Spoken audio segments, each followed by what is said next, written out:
calon presiden pemilu tahun 2024. Di segmen ini hadirin sekalian. Tolong Bapak-Bapak, mohon ada waktunya nanti. Mohon tenang hadirin sekalian. Tolong ada waktunya nanti. Terima kasih. Di segmen ini pemirsa calon presiden masih akan menjawab pertanyaan yang telah dibuat oleh tim panelis sesuai dengan subtema pendidikan, kesehatan, ketenagakerjaan, kebudayaan, teknologi informasi, kesejahteraan sosial, dan inklusi. Kami kembali mengundang ketiga calon presiden untuk menuju ke podium masing-masing.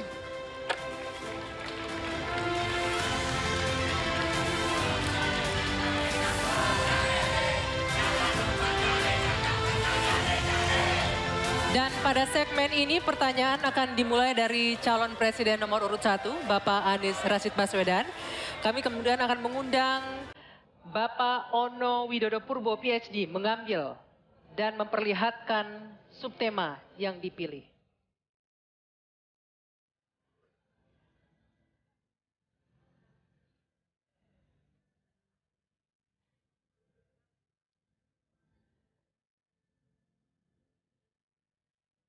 Ya, subtemanya pendidikan.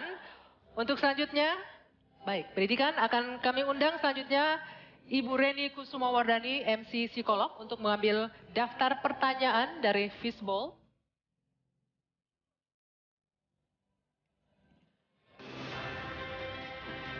Bisa diperlihatkan ke moderator huruf A. Baik, ini pendidikan, huruf A. Berikut ini masih posisi tersegel, hadirin sekalian. Sekali lagi kami ingatkan kepada calon presiden untuk mendengarkan secara seksama, karena pertanyaan ini hanya akan dibacakan satu kali.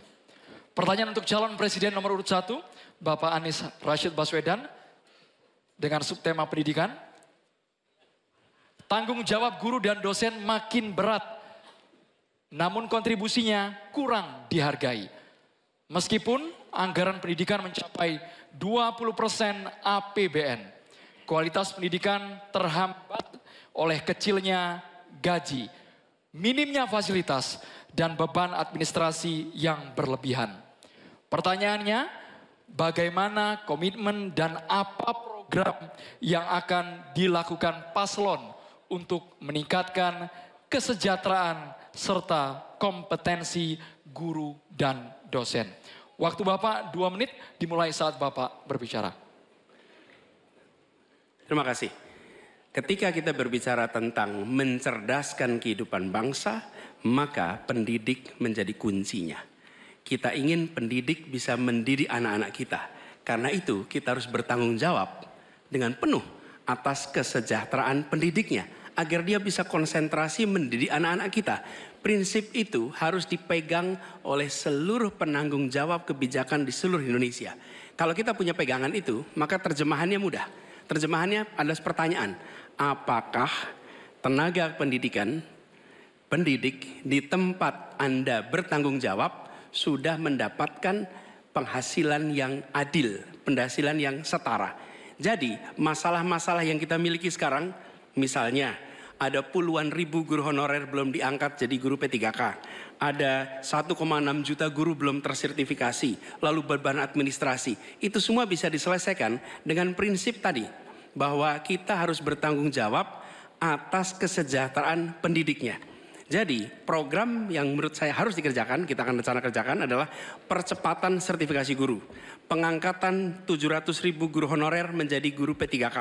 Kemudian beasiswa untuk anak guru dan anak dosen serta anak tenaga kependidikan. Jangan sampai mereka mendidik ratusan anak tapi anaknya tidak pernah bisa menyelesaikan pendidikan sampai tuntas. Kemudian penghargaan dan tunjangan bagi dosen dan peneliti yang berbasis pada kinerja. Dan yang tidak kalah penting adalah mengurangi beban administrasi. Dosen beban administrasinya luar biasa besar. Dosen itu mengajar, meneliti, melalui pengabdian masyarakat. Tapi jangan diberikan beban administrasi yang terlalu besar. Jadi prinsipnya ada nilainya dulu yang kita pegang. Kemudian ada turunan teknisnya, teknokrasi yang tadi saya sampaikan. Dan kemudian bebaskan dari beban-beban yang tidak perlu. Demikian jawaban kami. Terima kasih. Selanjutnya kami persilakan kepada calon presiden nomor urut 2, Bapak Prabowo Subianto untuk menanggapi atas jawaban yang disampaikan oleh Bapak Anies Baswedan. Waktu Bapak 1 menit dimulai saat Bapak berbicara. Secara garis besar ya, secara objektif saya menilai jawaban-jawaban Pak Anies baik, bagus, relevan. Saya banyak setuju dengan jawaban tersebut. Mungkin maklum beliau mantan Menteri Pendidikan begitu. Siap Bapak. Tapi enggak, saya sangat sependapat. Saya mau nambahkan bahwa kita harus mengaudit, mengkaji sekarang sistem kita ini baik atau tidak.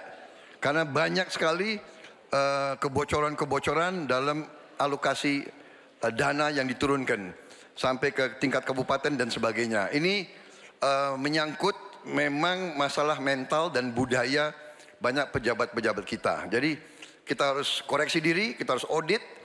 Dan di mana masalah sistemik yang kurang baik harus kita perbaiki. Kita harus berani memperbaiki sistem yang kurang baik. Terima kasih. Masih ada waktu Bapak. Selanjutnya kami berikan kesempatan kepada calon presiden nomor urut 3, Bapak Ganjar Pranowo, untuk menanggapi atas jawaban yang disampaikan oleh Bapak Anies Baswedan. Waktu Bapak 1 menit dimulai saat Bapak berbicara. Kalau pendidikan mau maju, maka fasilitas mesti diberikan. Negara harus hadir dan makin inklusi. Nah, ketika kita bicara pada pendidiknya atau gurunya, saya mau bercerita pengalaman saja. Ketika guru SMA, SMK, SLB diberikan pada provinsi, maka pada saat itu yang saya tanya pertama adalah, berapa gajimu? 300.000 Pak. Sungguh tidak adil pemerintah ini. Maka pada saat itu saya sampaikan, kasih gaji sesuai UMP yang ada di Jawa Tengah, UMK yang ada di Jawa Tengah, tambah 10%. Baru kemudian kita dorong proses sertifikasi dan peningkatan kapasitas. Kami punya aplikasi namanya Bolpen. Ini bimbingan teknis online dan pendampingan untuk memberikan bantuan kepada guru memanfaatkan teknologi untuk memberikan pengajaran yang bermutu. Maka ketika praktek baik ini bisa kita lakukan, maka guru akan bisa bekerja dengan baik dan dia mesti dibebaskan dari persoalan administrasi yang menjerat.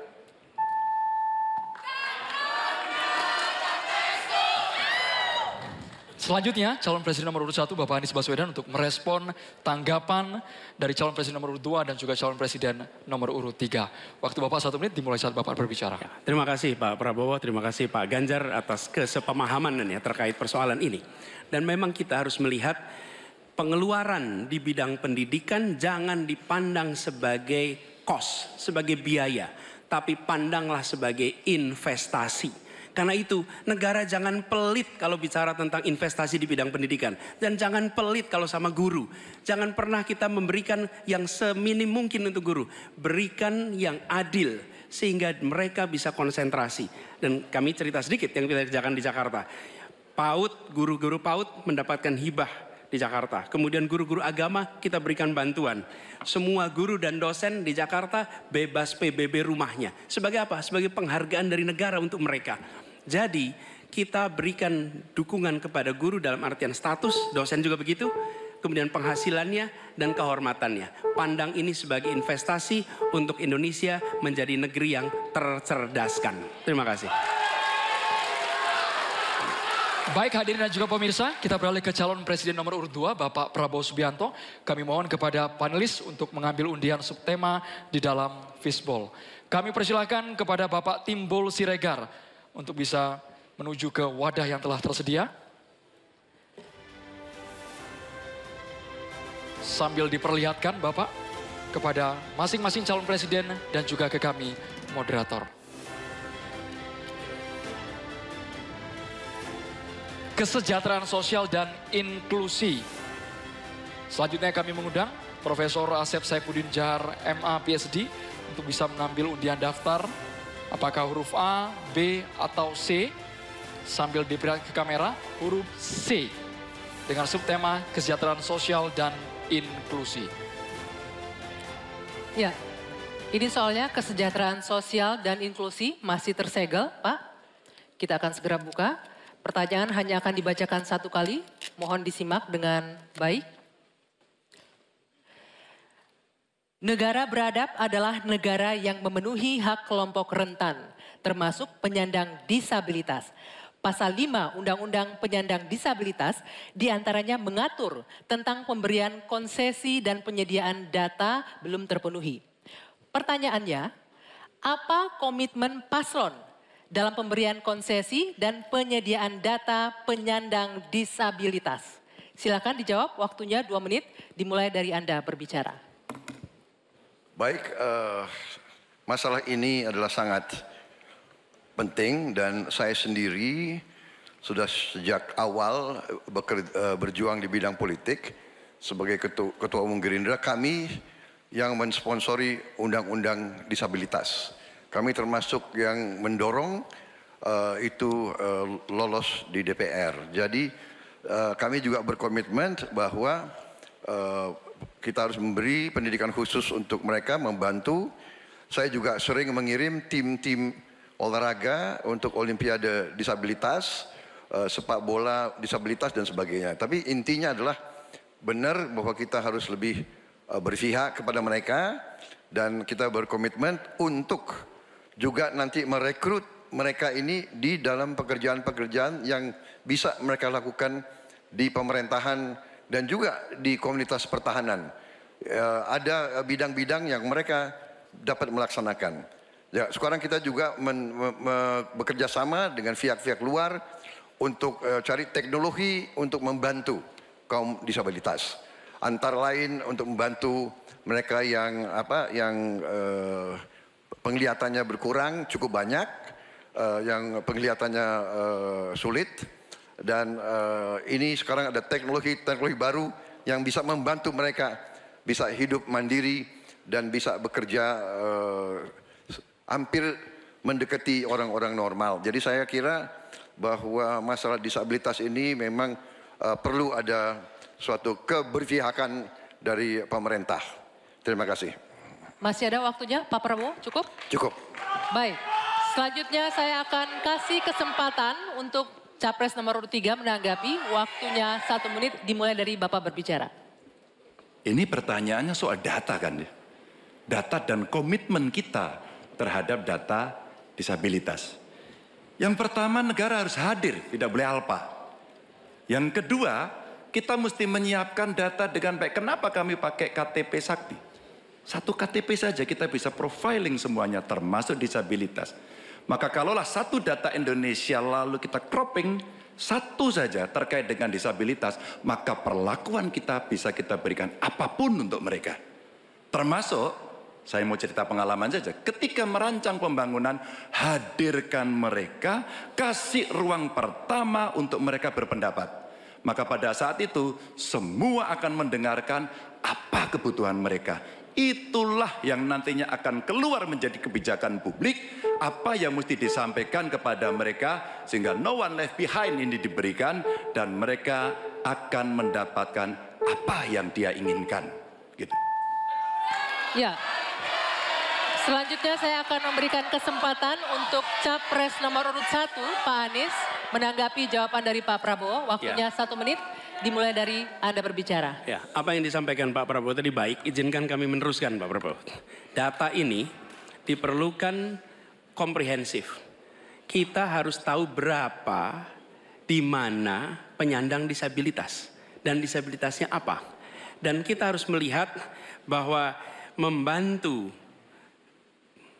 penyandang disabilitas itu bukan charity, tapi pemenuhan hak asasinya dan tanggung jawab negara. Karena itu kami mengusulkan, dan ini kami rencanakan, bekerja bersama dengan dinas di tiap wilayah, lalu bekerja dengan Dasawisna PKK yang tahu wilayahnya, mereka diminta mencatat sehingga tiap kabupaten, kota, provinsi memiliki data tentang penyandang disabilitas. Lalu alokasikan anggaran untuk memenuhi kebutuhannya. Ketika dia bersekolah, sekolahnya harus dimodifikasi, maka dinas punya anggaran untuk modifikasi, tidak membebani sekolah.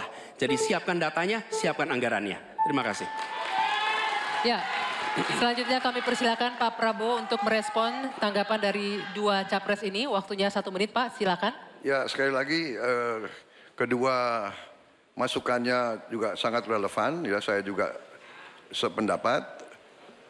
Tetapi memang sekali lagi bahwa pemerintah harus lebih proaktif investasi di sekolah-sekolah khusus untuk mereka dan mencoba teknologi khusus. Sekarang sudah banyak terobosan dalam bidang teknologi untuk membantu kaum disabilitas, mereka yang penglihatan kurang, mereka yang pendengaran kurang dan sebagainya. Mereka yang yang tangannya sekarang sudah ada protese-protese yang tangan-tangan buatan dengan artificial intelligence dan teknologi miniatur. Jadi pemerintah harus lebih banyak pengeluaran di bidang membantu kaum disabilitas. Terima kasih. Cukup ya waktunya? Oke, untuk sesi selanjutnya pertanyaan akan diberikan kepada Capres nomor urut 3, Pak Ganjar Pranowo. Sebelumnya saya akan mengundang salah satu panelis, Bapak Tukiman Taruna Sayoga, PhD, untuk mengambil subtema dan tolong diperlihatkan kepada para capres serta ke moderator.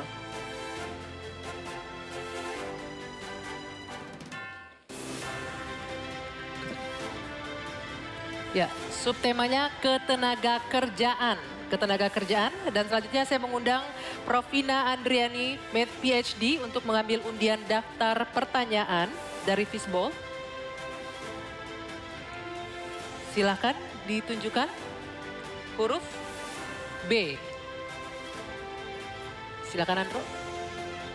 Berikut ini dengan subtema ketenaga kerjaan, posisi amplop masih tersegel. Sekali kami ingatkan bahwa kami hanya akan membacakan pertanyaan selama 1 kali. Mohon para calon presiden untuk menyimak dengan seksama. Pertanyaan ini ditujukan untuk calon presiden nomor urut 3, Bapak Ganjar Pranowo, dengan subtema ketenaga kerjaan. Pekerja migran Indonesia tersebar di banyak negara. Di sana mereka banyak mengalami masalah, mulai dari masalah hukum, pelecehan, hingga kesehatan mental. Pertanyaannya, bagaimana strategi paslon menjamin keselamatan dan kesejahteraan pekerja migran Indonesia? Waktu Bapak 2 menit untuk menjawab dimulai saat Bapak berbicara. Silakan. Terima kasih. Kembali negara hadir dengan segala perangkatnya. Ada duta besar di sana. BP2MI ada juga. Kementerian Tenaga Kerja ada. Pemerintah daerah ada. Kami mau bercerita pengalaman. Karena kemarin kami komunikasi dengan pekerja migran kita yang di Hong Kong. Kita live bersama dan mereka menuntut apa yang menjadi pertanyaan ini. Pak Ganjar, apa pelindungan yang diberikan kepada kami? Inilah panic button, inilah nomor telepon dan kalian kalau ada masalah telepon ke situ. Kalau tidak, maka ini akan kita tarik di pemerintah tertinggi agar kita bisa mengintervensi. Kenapa ini menjadi penting? Masalah-masalah yang mereka hadapi, satu, mulai mereka berangkat legalitasnya mesti beres. Mulai mereka berangkat kita sudah harus tahu skillnya apa. Mulai mereka berangkat apa yang ada dalam kontrak kerja. Kita pastikan semuanya. Dari kementerian yang ada, lembaga yang ada, itulah kontrol dilakukan. Kenapa saya bicara sampai mesti ada tempat melapor, duta besar yang aktif agar kita bisa melindungi segenap bangsa Indonesia dan seluruh tumpah darah. Warganya dimanapun mesti dilindungi. Dan dari sinilah pengalaman kami pernah membebaskan beberapa pekerja yang bermasalah. Baik di Arab Saudi, di Sudan, terus kemudian di Kamboja yang mereka terindikasi TPPO. Maka ketika kemudian melihat seperti ini, tindakan tegas adalah dari pemimpin tertinggi. Pengalaman saya jadi gubernur. Maka yang saya telepon adalah Menlu, yang saya telepon adalah duta besar, dan bagaimana kita beraksi agar kita bisa menyelesaikan persoalan itu. Komitmen ini tidak terlalu sulit. Ketika data benar, instrumen benar, melakukan dengan cara yang benar, maka seluruh persoalan akan cepat diselesaikan. Waktunya habis Bapak. Sekarang kami berikan kesempatan kepada calon presiden nomor urut 1, Bapak Anies Baswedan, untuk langsung menanggapi dengan waktu 1 menit. Meneruskan apa yang tadi disampaikan. Saya berjumpa dengan para pekerja migran di Malaysia, ngobrol dengan mereka permasalahannya. Datang ke desa pekerja migran di Wonosobo, pasti Pak Ganjar juga tahu. Nah, apa yang saya temukan? memiliki kewenangan di pemerintahan tidak berarti memiliki pengetahuan tentang permasalahan. Yang dimiliki kewenangan, pengetahuan siapa yang tahu? Justru aktivis-aktivis pekerja migran. Jadi kami melihat harus dilibatkan para aktivis pekerja migran, mereka yang tahu lubang-lubang masalah di dalam melindungi pekerja migran. Kita memang betul, kita ingin melindungi sejak pra keberangkatan sampai mereka berada di sana. Tapi di tengah itu banyak sekali lika-liku yang ketika kita berada di birokrasi banyak yang tidak diketahui. Karena itu kami melihat libatkan mereka, lalu negara kolaborasi. Kewenangan dimiliki negara, pengetahuan dimiliki oleh para aktivis itu. Kita eksekusi, melindungi dan memastikan mereka bisa hidup bekerja dengan tenang di sana. Waktunya habis. Selanjutnya kami berikan kesempatan kepada Bapak Prabowo Subianto, calon presiden nomor urut 2 untuk menanggapi atas jawaban yang disampaikan oleh Bapak Ganjar Pranowo. Waktu Bapak 1 menit dimulai saat Bapak berbicara. Saya kok ya harus mengakui juga bahwa saya banyak sependapat dengan dua. Berarti apa ya, keberpihakan kita kepada kaum pekerja di luar negeri itu sebenarnya sama. Semua benar. Tetapi menurut saya ada berapa kedutaan kita di beberapa negara kewalahan. Masalahnya terlalu banyak. Jadi benar yang disampaikan Pak Anies, aktivis-aktivis ini sangat membantu. Sangat membantu untuk mengikuti dan membantu pekerja migran kita di mana-mana. Saya pernah pengalaman, saya pernah diberitahu oleh seorang aktivis, seorang perempuan tentang seorang pekerja perempuan di Malaysia yang 2 minggu lagi mau digantung. Kalau tidak ada berita dari aktivis perempuan ini, kita tidak bisa bantu dan intervensi. Jadi benar peran aktivis-aktivis sangat penting di bidang pembelaan hak-hak pekerja kita di luar negeri. Mereka adalah pahlawan-pahlawan. Terima kasih. Waktunya habis. Mohon tenang hadirin sekalian. Kami persilakan kepada calon presiden nomor urut 3 Bapak Ganjar Pranowo untuk merespon tanggapan dari Capres nomor urut 1 dan juga Capres nomor urut 2. Terima kasih atas masukannya. Karena udah banyak setuju ya baik-baik saja. Tapi kita mesti memberangkatkan mereka dalam kapasitas secara legalitas dan keterampilan yang baik. Yang berikutnya lagi tentu saja kalau sudah kasus, namanya kasus, semua bisa terlibat. Gunakan teknologi informasi, gunakan medsos, maka kenapa kemudian dalam pengalaman kami, seluruh kepala dinas Anda harus punya medsos. Disitulah orang sebenarnya bisa menyampaikan secara cepat. Maka ketika itu masuk dalam dashboard kami, dalam lapor GUP umpama pada saat itu, kita merespon dengan sangat cepat karena kita tahu persoalan yang mereka hadapi. Menggunakan banyak pintu-pintu untuk melaporkan ini adalah bagian cara menangani kasus yang paling tepat. Tapi mencegah itu jauh lebih baik dengan sekali lagi legalitas, keterampilan, kontrak, dan memberdayakan seluruh aparatur termasuk pemangku kepentingan dan aktivis kalau Mas Anies tadi sampaikan. Saya kira itu cara yang cukup komprehensif untuk merespon persoalan PMI. Waktunya habis Bapak. Oke. Sekarang boleh saya kasih waktu untuk berikan tepuk tangan bagi ketiga calon presiden. Silakan. Ya. Baik, dan juga kami mempersilakan Capres untuk kembali duduk ke tempat masing-masing. Ya, Bro. Hadirin dan juga pemirsa, di segmen berikutnya, ini yang paling ditunggu-tunggu, yaitu sesi saling tanya. Memberikan tanggapan dan interaksi antar kandidat, Anggi ya. Ini yang paling seru pastinya. Benar sekali, dan kami akan lanjutkan usai jeda di debat kelima calon presiden pemilu tahun 2024. Tetaplah bersama kami.